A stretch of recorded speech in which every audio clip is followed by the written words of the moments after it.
So today, Today, we're talking about the one and only. those Australian boys Uh-huh. that taught us it's a long way to the top. If you want to rock and roll. And sometimes you got to break the speed limit. But not on just any highway. Not on anyone. Only on a highway. The hell. Yeah. So, That's the sound a devil makes. so we're talking about Simon and Garfunkel. Obviously, we're talking about the legendary ACDC. The legends themselves. They're literally like any word that you want to use to describe a big rock band, big famous rock band, like they are that. Yeah. They taught a lot of us how to rock, how to love rock, how to appreciate it, you know, how to get together and be one. We got so much stuff to say about these guys. We love them. Sometimes you just gotta let there be rock. There's so many things. There's so you could many. say, yeah. We're gonna talk about those Munchkin young boys. Yeah, we don't want to get into too many dirty deeds. Like, you know. Oh, man. Damn, how long can we keep that going? Yeah, no more dirty deeds. I left all my TNT at home. That's right. And my electrical sockets aren't high voltage enough. Yeah, they're not high because they're only meant for those about to rock. Like they're not. Salute. Yeah, we salute those. Okay, you get the point. We're nerds. Anyway, so all right, ACDC. Uh-huh. We gotta bring it back to Scotland. That's right. Home of the unicorns. Yes. The second best thing to ever come out of Scotland besides the Young family. Wait, we got David Byrne. That's true. That happened later. Whoa. That sounded kind of cool. Okay, so the Young family, there was a lot of them. Yes. There was like 10 brothers and sisters. A tribe. But I think there's only like 4 that are really going to come up here. Yeah. We got Margaret. Right. The seamstress. We got George. Yes. The easy beater. Yes. That doesn't sound right. I'm sorry.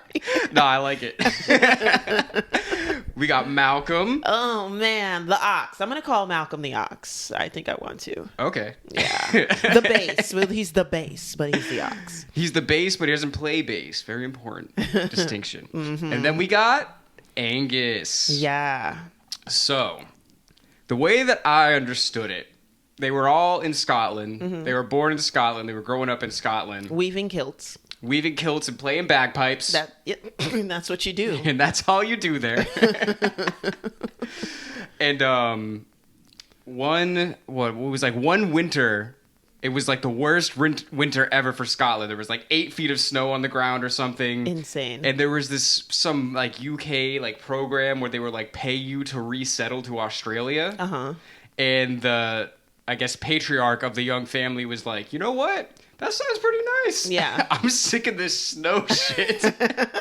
He looks out, he like can't even see out of his window because it's all snow. You're like, yeah, the government's going to pay me to move to Australia? Okay. Yeah.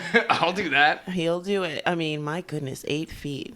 Yeah, that's crazy. That is crazy. So I don't remember how old, the kids were when they moved to to Australia, but they moved from Scotland to Australia to Sydney, right? Yeah. And they were young enough to be aware because they were like, well, we had to learn how to talk like them, how to act like them and stuff like that. So they weren't old enough to not give a shit. They were old enough to feel like outsiders. Yes. Yeah. Yes. Yeah. So I guess, I don't know. I mean, they said they were just always a musical family. Yeah. And they figured that everybody grew up like that, like just interested in music and hearing it all the time and stuff. Like their sister used to bring home like records and stuff from all the greats, that were rocking the world over here in America. Mm-hmm. And yeah, I remember I saw Malcolm say something like, yeah, like we used to have like holiday parties and we just like play around the piano and blah, blah, blah. And we didn't know that people didn't do that all the time. You know what I mean? So they were just always a musical family. The first one that really went for it was actually George. Yes. So it was the Easy Beat. Yes. Yeah. Easy Beats. So he was part of the Easy Beats, which became a big band in Australia. Yes. And then they eventually made it over to America even. Like they had they had a song that went like number 16 or something. Yeah, they did well. England, and then they did well over here. They got on the top 40 somewhere. Yeah.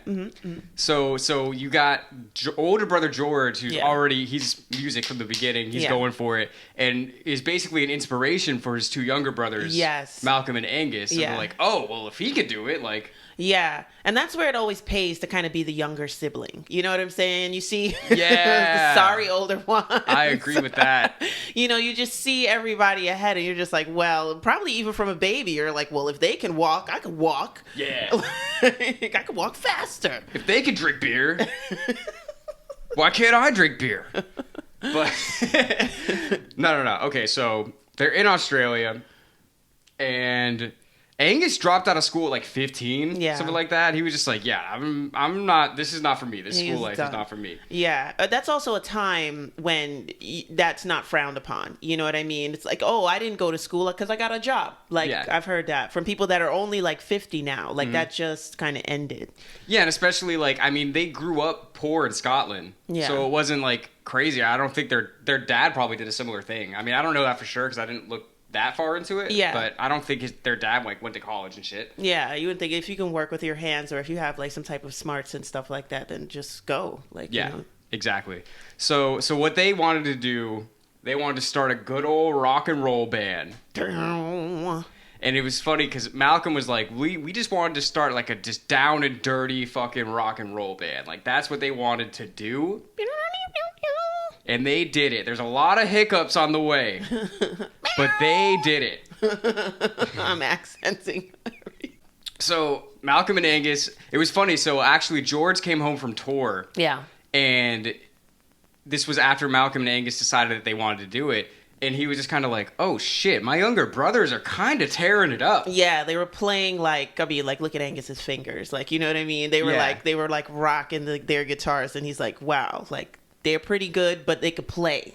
Like, I feel like that meant more than anything because it's like once you could play, we could just put you out there. Like, right. And it's funny because they always like Malcolm and Angus. Apparently, they used to fight all the time. Yes. So their parents are like, "You're starting a band together? I'll give it a week." You know, here we are 50 years later. But yeah, so they were like, all right, whatever, go start your band. So they always wanted to just be like a down and gritty, like rock and roll band. That was their thing. So they got some people around them, you know, drums, bass, whatever. They had a singer, something Evans? Dave Evans? Who they hated. But they're pretty polite guys, so they would never say hate. But like, if like you hear Malcolm talk about him and he's just like, yeah, you know, he's up there and he's going on with his makeup and he's blowing kisses. I feel like we literally watched the same interview because I was just watching that today. But no, that's the thing that's so funny. So Malcolm and Angus were always like, we're trying to do just down and gritty, like rock and roll. You know what I mean? And then you got Dave. Yes. He's wearing makeup. He's all in the glam shit. He's, definitely one of the glam rockers. And they're like, what? He's like, well, we were really growing to not like that. Like, you know. Yeah. And apparently he didn't get along with their manager well. Oh, man. And things like that. Like, it just wasn't going to work out with him. Yeah. But this is the thing, like, especially like, I mean, I've never even been to Australia, but I'm imagining, like, there's not a crazy amount of people there. And the amount of people that actually want to dedicate their lives to starting a band is probably not huge. Yes. So at some point, it's like, okay, well, he's the one that's willing to do it and be in the band, so we got to stick with him. Right. But they were always kind of like, I don't think this is really the guy for what we're trying to do. Yeah, definitely. And, like, you see the images of him performing with them, and it's just like it doesn't gel. Like, it's just different. He belongs somewhere else. He belongs on the LA Strip. Yeah, for real. And like 10 years later. Yeah. But there was the right guy for them. Yes. He was around. Uh-huh. And all right. So this guy, his name was Bon Scott. Mm-hmm.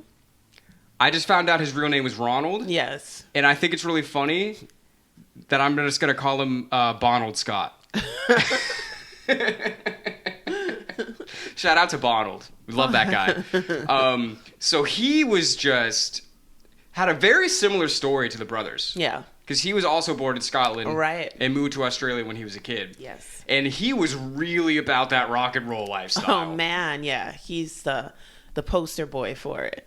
Yeah, like when you think of like the rock and roll lifestyle, he did all of that shit. Yeah. Before, like, first of all, he was like 10 years older than Angus. Yeah. Like, he was noticeably older than the rest of them. Yeah. So he had already been around the block many, many times. Like, he was doing circles around the block. You know what I mean?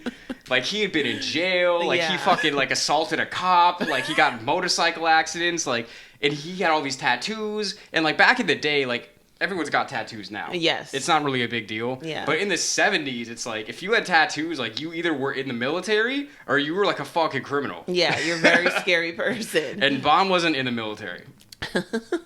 Okay? So... He was the captain of the Hell Bus. That's what he was. That's the rank he had. He was driving that bus on the highway. Yeah, yeah. All the time. Yeah. But... So, okay, so they didn't like Dave. They wanted to... And I don't even remember, like, did they see Bond somewhere else before he joined? I don't remember that part of the story. No. No. They didn't see him before he joined. I believe they were looking around and shopping for people, and I think... Didn't he come to them, or am I confusing him with... I don't think he came to them. Okay. Because the way that I heard it recently was that they knew that just by, like, his attitude and lifestyle, they were like, okay, this guy would be a really good fit. And then they heard him sing. Yeah, And they were like, oh, this is the guy. Yeah. So I don't think Bond went to them. Okay, yeah. I remember that, but I don't remember, like, whether they were, like, searching or whatever. I have no idea. Yeah, I think maybe just, like, you know... I've never heard of this band. Who are we talking about again? No, I think one of their friends like knew him or something. Because again, you know, there's only so much of a music scene, and he was in the music scene in other bands, so he was around, and people in the music scene would have known him. And it's funny because so eventually they were like, all right, Bond's the singer. Bond joined the band. Yeah, he was the guy. He was the fucking guy to really encapsulate the sound that they were going for and you know display it, which is what a good frontman does. Yeah. And it's funny, I heard, so George comes home, and Malcolm and Angus are like, yeah, we got a new singer, and George is just like, this guy? Like, are you sure? Like, and, I know this guy. I've heard of this guy. Isn't this the guy that just got out of jail? And Malcolm and Angus were like, no, it's this guy. Like, it's for sure this guy. And they were not wrong.